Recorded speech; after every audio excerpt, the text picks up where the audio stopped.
And of course, that was the vision that economic and cultural and social rights cannot be separated from civil and political rights, because they are absolutely, you have to have both to have your full human rights. If you don't have it, you deny what is the essence of human rights. And the other interesting thing about the sanitation workers' strike is that they managed to capture the essence of what human rights are all about in a way that probably nobody else has done as well. You know, sometimes we spend a lot of money hiring public relation firms. We spend a lot of time and effort trying to think, how do we sum up what human rights are all about?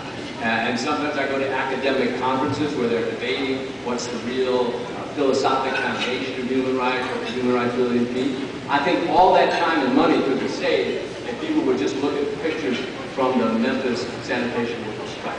Because there, people were holding up a sign with just 4 words that summed up exactly what human rights are about. And those 4 words were, I am a man. I am a man. I am a man, I am a woman, I am a child, I am a human being. That's what human rights are all about. That's all you have to say. We are fighting so that every person on the earth can be fulfilled as a human being. That's what it means. We're fighting so every government will fulfill and protect the human. That's what we're about. And that's what the sanitation workers' strike was all about.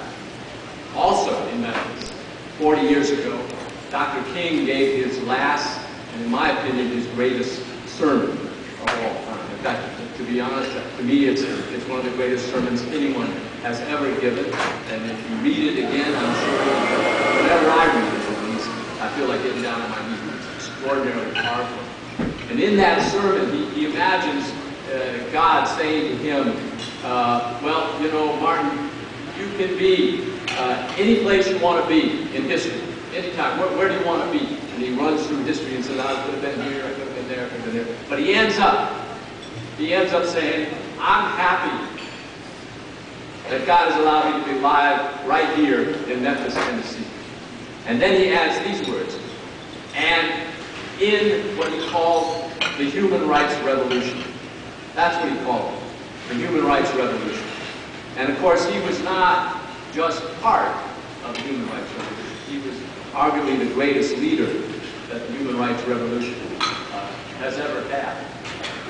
And that revolution, of course, is what gave birth to Amnesty International, and Amnesty International in turn was a leader in developing and growing the human rights revolution. It's not an accident that the very first appeal that was made, that created Amnesty International in 1961, Peter Benenson's famous